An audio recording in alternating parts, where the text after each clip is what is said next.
Hello friends, ମୁଁ ବିକାଶ ପୁଣି ଥରେ ସିରିଜ୍ ଏଜୁକେସନ୍ ସ୍ୱାଗତ କରୁଛି।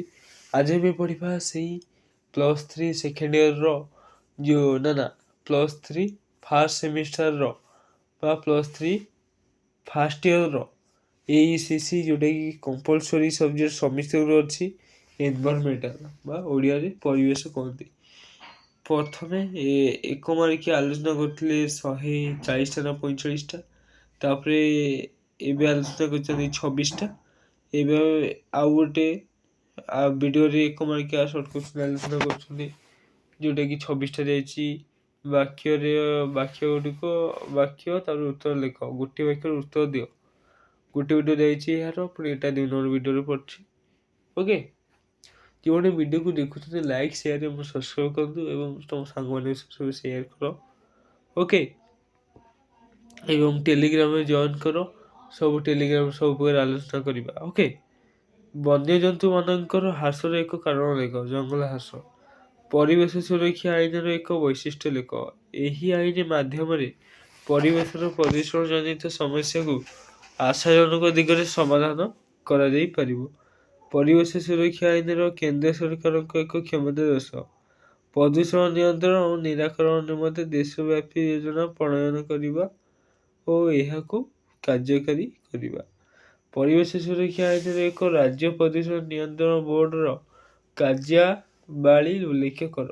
ରାଜ୍ୟ ସରକାରଙ୍କୁ ଜଳ ଓ ବାୟୁ ପ୍ରଦୂଷଣ ସମ୍ପର୍କ ଓ ତାହାର ନିୟନ୍ତ୍ରଣ ଓ ପ୍ରତିରୋଧ ପାଇଁ ବିଭିନ୍ନ ପରାମର୍ଶ ପ୍ରଦାନ କରିବା। ଆନ୍ତର୍ଜାତିକ ସଂସ୍ଥାଗୁଡ଼ିକର ଏକ ଭୂମିକା ଲେଖ।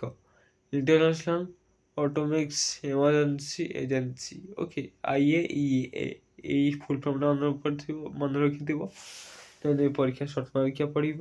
ଓକେ, ସରକାରଙ୍କ ଭୂମିକା ଓ ଏହାର ନିରାକରଣ ନିମନ୍ତେ ଏକ ପଦକ୍ଷେପ ଦେଶ। ଜଳ ସମ୍ପଦର ଅଭିବୃଦ୍ଧି ପ୍ରତି ସର୍ବପ୍ରଥମେ ଦୃଷ୍ଟି ଦେବା ଆବଶ୍ୟକ। ଭାରତରେ ପରିବେଶ ସୁରକ୍ଷା ଆଇନ କେବେ କାର୍ଯ୍ୟକାରୀ ହୋଇଅଛି? 1968 ମସିହାରେ ପରିବେଶ ସୁରକ୍ଷା ଆଇନ କାର୍ଯ୍ୟକାରୀ ହୋଇଅଛି।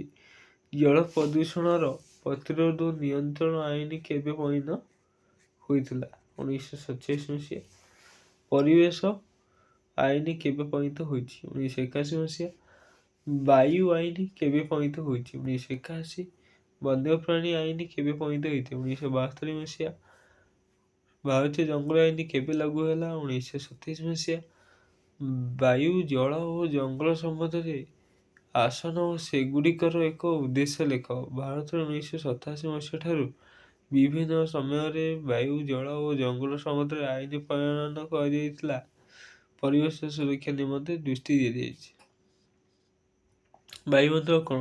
ବାୟୁ କେତେକ ଗ୍ୟାସର ଏକ ସାଧାରଣ ମିଶ୍ରଣ ଅଟେ। ବାୟୁମଣ୍ଡଳ କ'ଣ? ଭୂପୃଷ୍ଠ ଓ ସମସ୍ତ ଗ୍ୟାସକୁ ନେଇ ବାୟୁମଣ୍ଡଳ ଗଠିତ।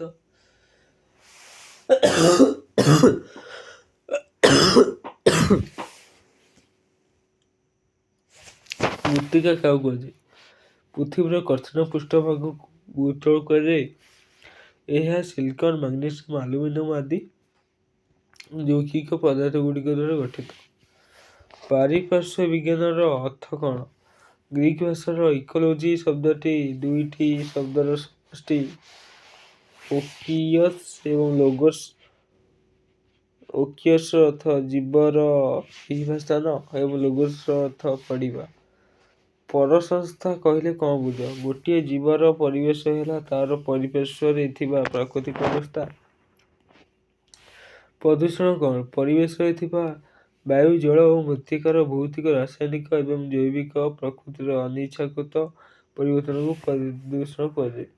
ବାୟୁ ପ୍ରଦୂଷଣ କ'ଣ? ବାୟୁରେ ଥିବା ଉପଯୁକ୍ତ ବିଭିନ୍ନ ଉପାଦାନମାନଙ୍କ ମଧ୍ୟରୁ ଗୋଟିକର ସ୍ଥିତିରେ ବିଚ୍ୟୁତି ଘଟିଲେ ବାୟୁ ପ୍ରଦୂଷିତ ହୋଇଥାଏ। ଜଳ ପ୍ରଦୂଷଣ କ'ଣ? ବିଭିନ୍ନ ପ୍ରକାରର ଜୈବିକ ଓ ଅଜୈବିକ ପଦାର୍ଥର ଅପମିଶ୍ରଣ ଫଳରେ ଜଳ ଭୌତିକ ଓ ରାସାୟନିକ ଧର୍ମ ହରାଇଥାଏ। ଏହାକୁ ଜଳ ପ୍ରଦୂଷଣ କୁହାଯାଏ।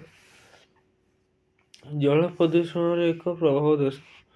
ଜଳର ପ୍ରାକୃତିକ ଅବସ୍ଥାରେ ପରିବର୍ତ୍ତନ ଘଟିଥାଏ। ବାୟୁ ପ୍ରଦୂଷଣର ଏକ କୁପ୍ରଭାବ ଦୋଷ। ବାୟୁମଣ୍ଡଳରେ ଅଧିକ ଅଙ୍ଗାରକାମ୍ଳ ସୃଷ୍ଟି ହେଲେ ଜୀବଜଗତ ମୃତ୍ୟୁମୁଖରେ ପଡ଼ନ୍ତି। ମୃତ୍ତିକା ପ୍ରଦୂଷଣ କ'ଣ? ପ୍ରାକୃତିକ ମୃତ୍ତିକା ମନୁଷ୍ୟ ଦ୍ୱାରା ବହୁ ସମୟରେ ବିପଜ୍ଜନକ ଭାବରେ ପ୍ରଦୂଷିତ ହୋଇଥାଏ। ତେଜସ୍କ୍ରିୟ ବିକିରଣ ପ୍ରଦୂଷଣ କ'ଣ? ପରିବେଶ ମଧ୍ୟରେ ସବୁଠାରୁ ଭୟଙ୍କର ଧରଣର ପ୍ରଦୂଷଣ ତେଜସ୍କ୍ରିୟ ଆଣବିକ ବିକିରଣ ଦ୍ୱାରା ଘଟିଥାଏ। ପରିସଂସ୍ଥା କାହାକୁ କୁହାଯାଏ? ଗୋଟିଏ ନିର୍ଦ୍ଦିଷ୍ଟ ଜାଗାରେ ବାସ କରୁଥିବା ସଜୀବମାନେ ସେମାନଙ୍କର ନିଜ ପରିବେଶ ସହ ଖାପ ଖୁଆଇ ବଞ୍ଚି ରହନ୍ତି। ଏକକ ଭାବରେ ଏହାକୁ ପରିସଂସ୍ଥା କୁହାଯାଏ। ପରିବେଶର ଏକ ଗୁରୁତ୍ୱ ଦୋଷ। ପରିବେଶ ଅଧ୍ୟୟନ ଆମକୁ ପରିବେଶ ଓ ଏହାର ବିଭିନ୍ନ ଉପାଦାନ ଜ୍ଞାନ ପ୍ରଦାନ କରେ। ଭୂଜୈବ ରାସାୟନିକ ଚକ୍ର କ'ଣ? ଉଦ୍ଭିଦଗୁଡ଼ିକ ମୃତ୍ତିକାରୁ ଜଳ ଓ ଅନ୍ୟାନ୍ୟ ଅଜୈବ ରାସାୟନିକ ପଦାର୍ଥ ଶୋଷି କରିଥାନ୍ତି। ଏହା ଥିଲା ଆମ ଭିଡ଼ିଓର ସର୍ଟ କ୍ୱେଶ୍ଚନ୍। ଓକେ, ଜୟ ଜଗନ୍ନାଥ।